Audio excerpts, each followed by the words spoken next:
Lexus says they're going to send us their top-of-the-line LS sedan.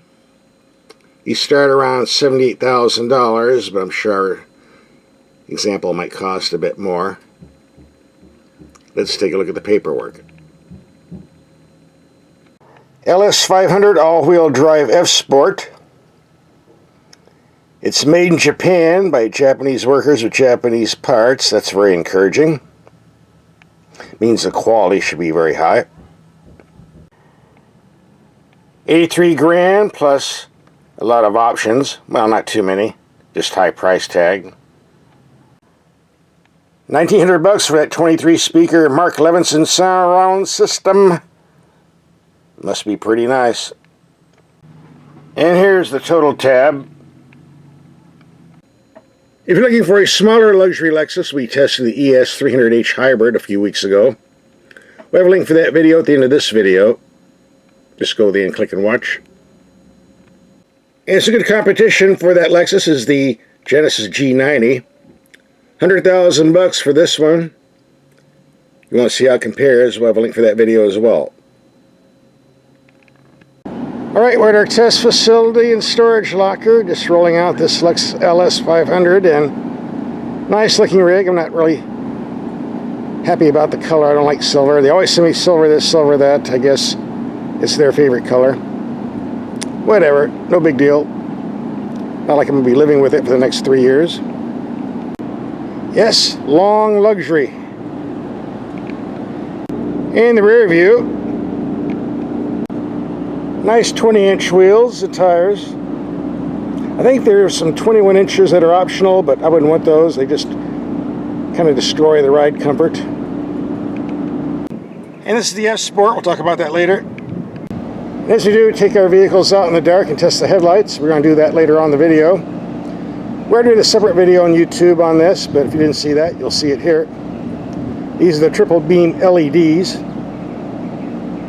I think like $1,200 extra on other Lexus models. As we do all of our videos, we check and see if there's a spare tire in the trunk, and nope, just a battery. I don't think that's acceptable for a car in this price range, but seems to be the rule nowadays. Spare tires are becoming a thing of the past. I don't see anything in the paperwork about these being run flat tires, but I was told RFT means run flat tires, so maybe that's why they figure you don't need a spare. That's fine if you're within 50 miles of home, but if you do get a flat on the interstate, on the middle of nowhere, you'll wish you had a spare tire, run flat or not. They don't go very far when they deflate. Under the hood, the old V8 is gone, replaced with a twin-turbo V6. More horsepower, more torque, better fuel economy. 19 to 30 mpg in rear-wheel drive. This one's all-wheel drive, so 17 to 27 mpg claimed. 416 horsepower, connect to a 10-speed automatic transmission. We'll be taking this out in the real world to get the real world numbers. There's also a 3.5-liter V6 hybrid. Less horsepower, 354, 33 to 25 mpg for those economically and environmentally aware. Let's take a look at the cabin, and I see the doors come all the way down, so the rocker panels stay pretty clean so you don't get dirt on your pants. Thank you, Lexus. Alright, the good news. They finally, eventually, thankfully got rid of that horrible finger touch pad that controlled the infotainment system. It's gone. Thank you. That's the good news. Bad news, it's replaced by this shiny plastic that reflects the sun right in your eyeball on a sunny day. This is not fun. Well, just trading one problem for another, but I can live with this over that horrible finger touch pad. A lot of similar controls, air conditioned seats, heated steering wheel. This here is an interesting gadget. It raises and lowers the bulletproof shield in case the Al-Qaeda is firing at you with their AK-47s. Alright, I'm just kidding, it's a sunshade. Very simple climate controls. These sun visors slide back and forth to keep the sun out of your face on the side windows. Some Toyota Lexus products, you can't do this, amazingly. Got a big info screen, but when you put the camera system in reverse, the image isn't that big. Good clarity, though. Paddle shifters on the steering wheel for shifting manually, and they belong on the steering wheel, but they can always be reached whether you're going straight or in corners, unlike the Italians that like to put them on the steering column, where they can only be reached going a straight line, which is stupid. Yes, I know Ferrari puts them on the steering column too. It's for looks, not for function. They belong on the steering wheel. In the drive mode, Eco, Comfort, Normal, Custom, Sport, and Sport Plus. And when you do that, the gauge cluster changes, giving you a nice little night show. Looks even better at night. We'll show you that later. Complaint, the glove box room is totally asinine, way too small. You can't put anything in here unless you take the owner's manual out. I say take the owner's book out and put it underneath the floor where the battery is in the trunk. And we get a real old-fashioned clock with dials, and it'll last a long time after the warranty goes out, unlike American car makers where the clock dies automatically the day the warranty expires and costs a fortune to replace. A couple $100 for a cheap $2 Chinese clock. I like this one. The quality materials and workmanship and leather is very good, as you expect for a vehicle in this price class. But the rear seats don't fold down, so don't plan on putting any long things in the trunk. Will not extend into the cabin. Part 1 of the video show and tell is over. Part 2, let's go out and do some driving. When it comes to electric power steerings that offer the same good feedback as a hydraulic, Lexus invented that many years ago. Very few car companies have gone to the trouble of copying it, and they should. No problem with the power steering on this vehicle, regardless of the mode you put it in. As we do in all of our vehicles, we're going to take some mild speed humps of 15 to 20 miles per hour, see how the suspension performs an impact. And we got this in the normal mode. Bump number 1. Pretty smooth. Unusual if these are run flat tires. Usually they're pretty noisy and stiff. Here comes the second bump. And the nasty one. Pretty smooth. Let's take that nasty one in the Sport Plus mode. See if the stiffer suspension makes a difference. Not much. Now the Comfort mode. You know, overall, didn't see much difference on the bumps. Even though I do miss the V8, the Turbo 6 is quicker and stronger.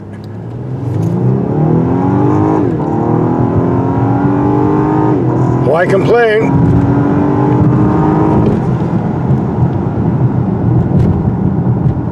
Strong brakes.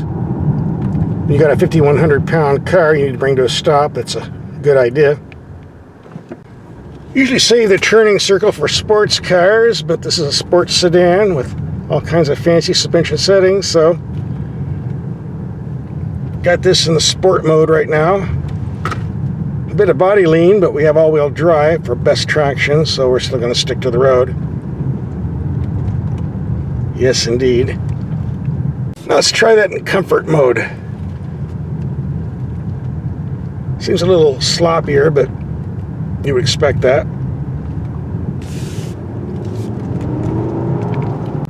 This type of car is made for long trips, and we're going to do that tomorrow and get some fuel economy readings, so stay tuned. Alright, the claim is 21 mpg in mixed commuting and 17 mpg in city driving. I was getting 20 flat and mixed, but dropped down to 19.8 with some heavy city driving and keeping my foot down on the throttle, passing more than I should be, but overall this is a pretty good number for a heavy car like this. Now we're going to take a highway trip, about 100, 125 miles, give or take. See if we can bump up this figure a bit. This car is very comfortable to drive at freeway speeds. Very quiet, a bit of thumping from the tires, which I suspect are run flats, but nothing serious. Actually, they're pretty quiet and smooth otherwise, especially on smooth pavement. In heavy city traffic, the Comfort mode works pretty good, but for general driving, the normal mode is best overall. If you like high-speed stability, might not hurt to put in the Sport or Sport Plus mode, as long as the pavement is smooth and not rough. One thing I do like about the Lexus vehicle, if you put the vehicle in Sport or Sport Plus, you don't lose your overdrive at freeway speeds, unlike Korean cars, where you put it in Sport mode and your overdrive cuts out, burning up a lot of gas, which doesn't make any sense, but that's the way they do it. I'm referring to Genesis brands in particular. Although I do like Genesis, nothing wrong with it, just that one little quirk I don't like. Highway cruising at 75 miles per hour. This engine's only pulling 1500 RPM with this 10-speed automatic, which should result in pretty good fuel economy. We'll find out soon enough. Right now we're only getting 22.8 though. A lot less than the 27 claimed. By the way, this Lexus has radar cruise control, which I think is one of the dumbest things I've ever used on a vehicle, but fortunately it has a radar cruise override, allowing you to use conventional cruise control. That I can live with. Radar cruise, no thank you. Nice to have a choice. I was expecting at least 26 to the gallon, but 23.0, a bit less than what I was expecting. There's a possibility the vehicle might have had 87 octane put in here instead of 91 premium. It happens sometimes. That would certainly explain it. As we can see, there's a sticker here that says premium unleaded only, but it's hard to see sometimes. A lot of people don't notice when they fill up, so we're going to put in some super high octane gas and see if we can make some changes here in the MPG numbers. All right, we're gassed up with super premium. Let's take a trip. This motor is running far better. Now we put the high octane super fuel in. And after 50 miles of highway driving thus far, we're getting 25.5 MPG. Looking good thus far. Alright, that was a nice 120 mile trip. EPA claims 27 MPG on the freeway using premium fuel. 26.2, that's close enough. Better than 23 we got off the standard 87 unleaded. Moral is, if you're going to drive this car, it needs 91 octane premium fuel. You can afford the car, you can afford the gas, right? As we stated earlier, this vehicle has all-wheel drive. If you live where the roads are wet or slick for rain or snow or ice or whatever, all-wheel drive can be very handy. Using four-wheel traction keeps your car on the road. That's the positive side. The disadvantage of all-wheel drive, it adds a couple $1,000 to the price of the car and uses about 10% more fuel. So if you live in the desert or a dry climate where the roads are not slick, all-wheel drive is pretty much a waste of money. In that case, I suggest you get the two-wheel drive. In the meantime, I enjoy driving this Lexus flagship. If you've got the money, definitely worth the price. And we already did a video on the headlight test and night drive. You didn't see that. We'll attach it on here for part 3 of the video. Watch it now. It's dark enough. Let's see how these headlights perform, among other features. Taillights aren't that big, but definitely bright enough. No complaints here. Emergency lights are separate, light up pretty good. Have some lights on the mirror, as you would expect on a car in this price class. Pretty bright on the front, but drowned out by the headlights. Turn the headlights off? Yeah, definitely better. Same for the rear. Looks like that info screen's lighting up pretty good in the cabin. So let's go inside, take a look. The info screen's pretty large for other functions, but you put it in reverse and the image shrinks a bit.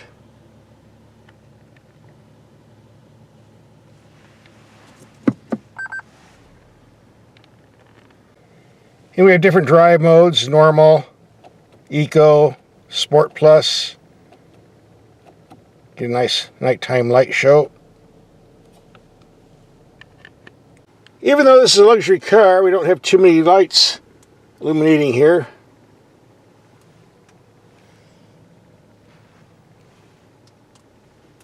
The bells and whistles just don't show up on the knobs. Let's check out the headlights on my wall 33 yards away. Very bright. As far as the height goes, it's over the bushes, but just barely. Very, very dark above. Okay for street driving on backcountry roads and you're going to dips. That might not be a good idea. High beam. No problem here. And we get cornering lamps if you turn the wheel, lighting up the area. Turn to the right, goes on the other side. Keeps it from running over the winos in the parking lots. Another dark, dingy street test, low beam, high beam.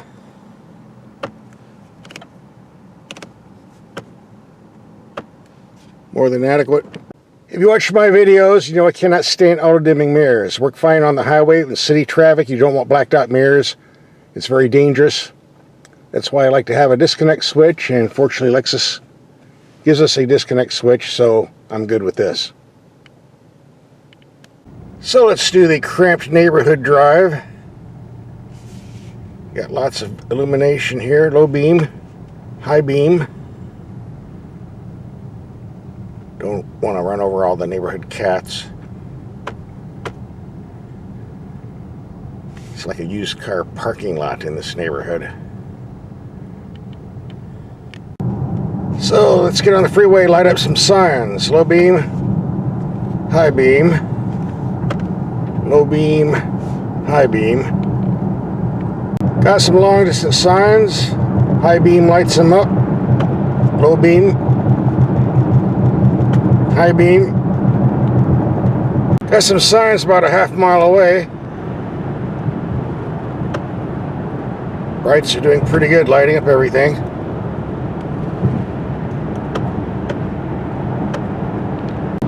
Out here in the middle of nowhere, it's nice to have a good set of headlights. Lighting up the signs pretty good. Ooh, 47 miles to go. Well, I've had fun lighting up these signs on the highway, but it's starting to annoy other drivers, so I guess we'll have to stop. One more time. High beam, low beam. High beam, low beam. We're done. Alright, I'd say the headlights passed.